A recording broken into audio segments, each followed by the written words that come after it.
We start out where we ended yesterday in the middle of a chapter where the woman complained about her meat, and the waiter, who should be fired, or the cook, I'm sorry, said, "Come on, boys, give her some gravy," and they all spit on the plate. Isn't that disgusting? And you got to be able to trust where you eat, and that would not be a good place. Quite soon, another waiter came in and he shouted, "Everybody at the big RSPCC party wants the soup." That's when I started sitting up and taking notice. I was all ears now. I edged a bit farther around the garbage bin so that I could see everything that was going on in the kitchen. A man with a tall white hat, who must have been the head chef, shouted, "Put the soup in the big party for the big party in this larger silver soup tureen," the big silver bowl. This is kind of what's going on in the kitchen. There's just people everywhere cooking, this person, that person, people delivering food. A very busy place. And can you see him kind of sneaking around back here, trying to hide, but also trying to listen to everything that's going on? I saw the head chef place a huge silver basin onto the wooden side bench that ran along the whole length of the kitchen against the opposite wall. Into that silver basin is where the soup is going, I told myself. That's where all the stuff in my little bottle must go as well. I noticed that high up near the ceiling above the side bench there was a long shelf crammed with saucepans and frying pans. If I could somehow clamber up to that shelf, I thought, then I've got it made.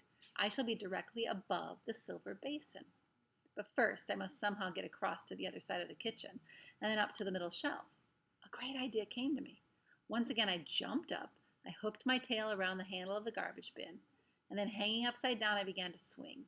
Higher and higher I swung. I was remembering the trapeze artist in the circus I had seen last Easter and the way he had gotten the trapeze swinging higher and higher and higher, and he had then let go and gone flying through the air. So just at the right moment, at the top of my swing, I let go of my tail, and I went soaring clear across the kitchen and made a perfect landing on the middle shelf. By golly, I thought, what marvelous things a mouse can do, and I'm only a beginner. So here he is. He's learning how to use his tail, which is hard if you've never had a tail before, right? He flies all the way across and lands right above the silver tureen. But he's learning how to swing with that tail. No one had seen me. They were all far too busy with their pots and pans. And from the middle shelf, I somehow managed to shinny up a little water pipe in the corner, and in no time at all, I was up at the very top shelf just under the ceiling, among all the saucepans and the frying pans, and I knew that no one could possibly see me up there. It was a super position, and I began working my way along the shelf until I was directly above that big, empty silver basin that they were going to pour the soup into. I put down my bottle, I unscrewed the top, and I crept to the edge of the shelf, and I quickly poured what was in it straight into the silver basin below. The next moment, one of the cooks came along with a gigantic saucepan of steaming green soup and poured the whole lot into the silver basin. He put the lid on the basin and shouted, "Soup for the big party, all ready to go out." And then a waiter arrived and carried the silver basin away. I had done it. Even if I never got back alive to my grandmother, the witches were still going to get the mouse maker. I left the empty bottle behind the large saucepan and began working my way back along the top shelf. So here he is, just pouring that right down into that big silver bowl. And the minute after he did it, the cook came and put the soup in that they're going to be eating. And he knew that that was for the witches because the cooks told each other that it was for that RSPCC meeting. So I got that all done. I had done it, and I was so excited, and it was much easier to move now without that bottle. I began using my tail more and more, and I swung from the handle of one saucepan to the handle of the other, all the way along that top shelf, while far below me cooks and waiters were all bustling about, and kettles were steaming, and pans were spluttering, and pots were boiling, and I thought to myself, oh boy, this is the life. What fun it is to be a mouse doing an exciting job like this. And I kept right on swinging, and I swung most marvelously from handle to handle, and I was enjoying myself so much that I completely forgot that I was in full view of anyone in the kitchen who might happen to glance upward. What came next happened so quickly I had no time to save myself. I heard a man's voice yelling, "A mouse! Look at that dirty little mouse!" And I caught a glimpse below me of a white-coated figure in a tall white hat. And then there was a flash of steel as the carving knife whizzed through the air.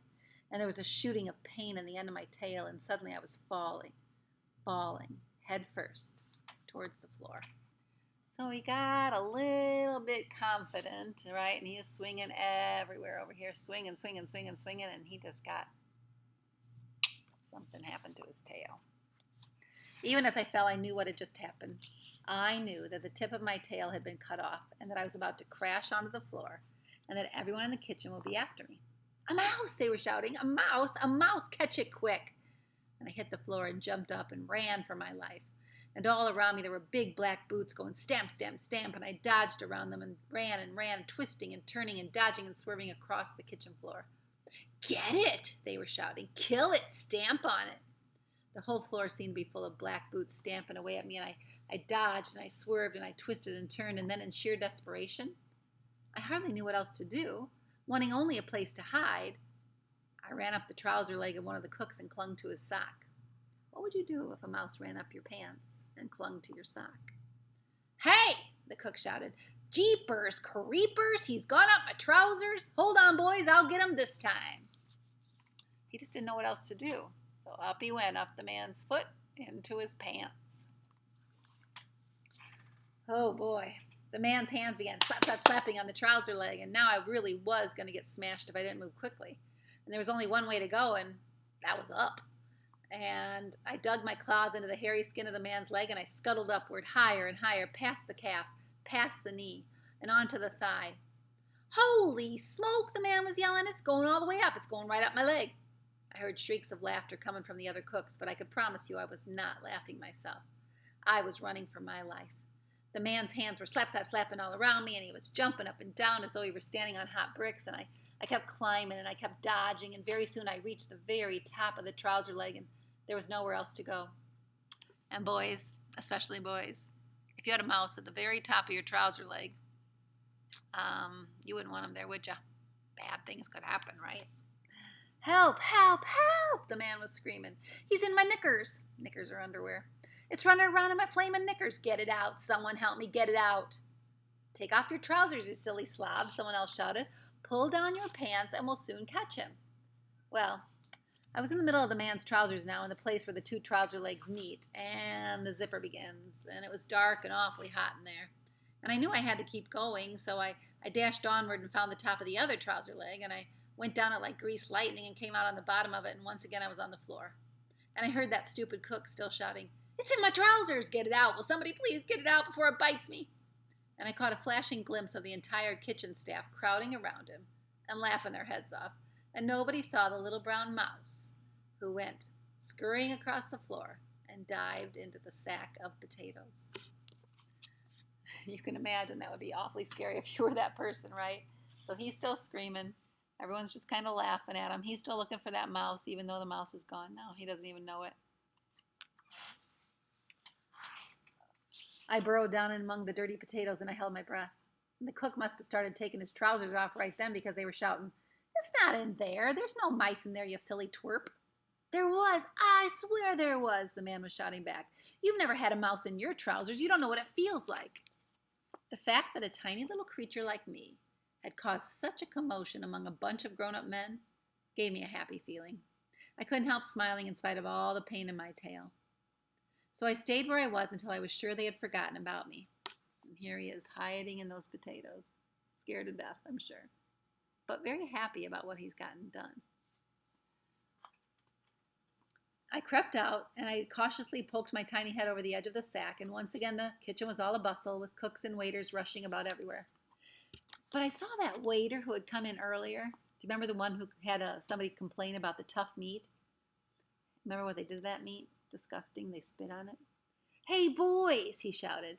I asked the lady if the new bit of meat was any better, and you know what she said? She said it was perfectly delicious. She said it was really tasty. Oh, that was disgusting. I had to get out of that kitchen and back to my grandmother. If there was only one way to do this, I must make a clear dash across the floor and out through the doors behind one of the waiters. So I stayed quite still, watching for my chance. My tail was hurting terribly. I curled it round so as to have a look at it. About 2 inches of it were missing, and it was bleeding quite a lot.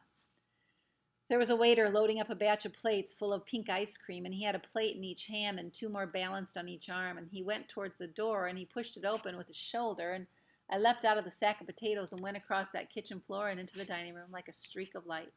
And I didn't stop running until I was underneath my grandmother's table. It was lovely to see my grandmother's feet again at those old-fashioned black shoes with their straps and buttons, and I shinnied up one of her legs and landed on her lap. "Hello, Grandmama," I whispered. "I'm back. I did it. I poured it all into their soup." Well, her hand came down and caressed me. "Well done, my darling," she whispered back. "Well done, you. They are at this very moment eating that soup." Suddenly she withdrew her hand. "You're bleeding," she whispered. "My darling, what has happened to you?" "Well, one of the cooks cut off my tail with a carving knife," I whispered back. "It hurts like Billy-O." "Let me look at it," she said. She bent her head and examined my tail. "You poor little thing," she whispered. "I'm going to bandage it up with my handkerchief, and that will stop the bleeding." She fished a small lace-edged handkerchief out of her bag, and this she somehow managed to wrap around the end of my tail. "You'll be all right now," she said. "Just try to forget about it. Did you really manage to pour the whole bottle into their soup?" She's putting her handkerchief around him. "I did. Every drop," I said. "Do you think you could put me where I could watch them?" "Yes," she answered. "My handbag is on your own empty chair beside me. I'm going to pop you in there now, and you could peep out as long as you're careful not to be seen. Bruno is there as well, but take no notice of him. I gave him a roll to eat, and that's keeping him busy for a while." Her hand closed around me, and I was lifted off her lap and transferred to the handbag. "Hello, Bruno," I said. "This is a great roll," he said, nibbling away at the bottom of the bag. "But I wish there was butter on it." I peered over the top of the handbag, and I could see the witches quite clearly sitting at their two long tables in the center of the room. They had finished their soup now, and the waiters were clearing away the plates. My grandmother had lit up one of her disgusting black cigars and was puffing smoke over everything. All around us, the summer holidaying guests in this rather grand hotel were babbling away and tucking into their suppers, and about half of them were old people with walking sticks, but there were also plenty of families with a husband, a wife, and several children. And they were all well-to-do people, and you had to be if you wanted to stay at the Hotel Magnificent. "That's her, Grandmama," I whispered. "That's the Grand High Witch." "I know," my grandmother whispered back. "She's the tiny one in black sitting at the head of the nearest table." "She could kill you," I whispered. "She could kill anyone in this room with her white hot sparks." "Look out," my grandmother whispered. "The waiter's coming." So I popped down out of sight, and I heard William saying, "Your roast lamb, madam, and which vegetable would you like, peas or carrots?" "Carrots, please," my grandmother said, "but no potatoes." And I heard the carrots being dished out, and there was a pause, and then my grandmother's voice was whispering, "It's all right. He's gone." And I popped my head up again. "Surely no one will notice my little head sticking out like this," I whispered. "No," she answered. "I don't suppose they will. My problem is I've got to talk to you without moving my lips." "Oh, you're doing beautifully," I said. "I've counted the witches," she said. "There aren't nearly as many as you thought. You were just guessing, weren't you, when you said 200? "It just seemed like 200, I said. "I was wrong, too," my grandmother said. "I thought there were a lot more witches than this in England." "Well, how many are there?" I asked. 84, she said. "Well, there were 85, I said, but one of them got fried." At that moment, I caught sight of Mr. Jenkins, Bruno's father, heading straight for our table. "Look out, Grandmama," I whispered. "Here comes Bruno's father." Mr. Jenkins came striding up to our table with a very purposeful look on his face. "Where is that grandson of yours?" he said to my grandmother. He spoke rudely and looked very angry. My grandmother put on her frostiest look, but she didn't answer him. "My guess is that he and my son Bruno are up to some devilment," Mr. Jenkins went on. "Bruno hasn't turned up for his supper, and it takes a lot to make that boy miss his food." "I must admit he has a very healthy appetite," my grandmother said. "My feeling is you're in on this as well," Mr. Jenkins said.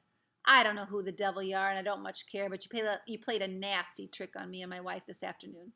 You put a dirty little mouse on the table, and that makes me think all three of you are up to something. So if you know where Bruno's hiding, kindly tell me at once." "That was no trick I played on you," my grandmother said. "That mouse I tried to give you was your own little boy Bruno. I was being kind to you. I was trying to restore him to the bosom of his family. You refused to take him in." "What the blazes do you mean, madam?" shouted Mr. Jenkins. "My son is not a mouse." His black mustache was jumping up and down like crazy when he spoke. "Come on, woman, where is he? Out with it." The family at the table nearest to us had all stopped eating and were staring at Mr. Jenkins, and my grandmother sat there puffing away calmly on her black cigar. "I can well understand your anger, Mr. Jenkins," she said. "Any other English father would be just as cross as you are, but over in Norway, where I come from, we're quite used to these sorts of happenings. We've learned to accept them as part of everyday life." "You must be mad, woman," said Mr. Jenkins. "Where is Bruno? If you don't tell me at once, I shall summon the police." "Bruno is a mouse," my grandmother said, calm as ever. "He most certainly is not a mouse," shouted Mr. Jenkins. "Oh, yes, I am," Bruno said, poking his head out from under the handbag. "There is Bruno." What's he going to say now, his dad? Uh-oh. Oh, Mr. Jenkins leapt about 3 feet in the air. "Hello, Dad," Bruno said. He had a silly sort of a mousy grin on his face. Mr. Jenkins' mouth dropped open so wide I could see the gold fillings in his back teeth. "Don't worry, Dad," Bruno said. "It's not as bad as all that, just as long as the cat doesn't get me." But, Bruno?" stammered Mr. Jenkins. "No more school," said Bruno, grinning a broad and asinine mouse grin. "No more homework. I shall live in the kitchen cupboard and feast on raisins and honey." But, Bruno," said Mr. Jenkins again. "How did this happen?" The poor man had no wind left in his sails at all. "Witches," my grandmother said. "The witches did it." "I can't have a mouse for a son," shrieked Mr. Jenkins. "Well, you've got one," my grandmother said. "Be nice to him, Mr. Jenkins." "Mrs. Jenkins will go crazy," yelled Mr. Jenkins. "She cannot stand the things." "She's just going to have to get used to him," my grandmother said. "I hope you don't keep a cat in the house." "Well, we do," said Mr. Jenkins. "Topsy is my wife's favorite creature." "Well, then you're going to have to get rid of Topsy," my grandmother said. "Your son is more important than your cat." "He certainly is," Bruno shouted from inside the handbag. "You tell Mom she's got to get rid of Topsy before I go home." By now, half the dining room was watching our little group. Knives and forks and spoons had been put down, and all over the place heads were turning around to stare at Mr. Jenkins as he stood there spluttering and shouting. They couldn't see either Bruno or me, and they were wondering what all the fuss was about. "By the way," my grandmother said, "would you like to know who did this to him?" There was a mischievous little smile on her face, and I could see that she was about to get Mr. Jenkins into trouble. "Who?" he cried. "Who did it?" "That woman over there," my grandmother said, "the small one in the black dress at the head of the long table." "She's RSPCC," said Mr. Jenkins. "She's the chairwoman." No, she's not," my grandmother said. "She's the Grand High Witch of all the world." "You mean she did it, that skinny little woman over there?" shouted Mr. Jenkins, pointing at her with a long finger. "By golly, I'll have my lawyers on this for sure. I'll make her pay through the nose." "I wouldn't do anything rash," my grandmother said to him. "That woman has magic powers, and she might decide to turn you into something even sillier than a mouse. A cockroach, perhaps." "Turn me into a cockroach," shouted Mr. Jenkins, puffing out his chest. "I'd like to see her try." He swung around and started marching across the dining room toward the Grand High Witch's table. My grandmother and I watched him, and Bruno had jumped up on our table and was also watching his father. Practically everyone in the dining room was watching Mr. Jenkins now. I stayed where I was, peeping out of my grandmother's handbag. I thought it might be wiser to stay put.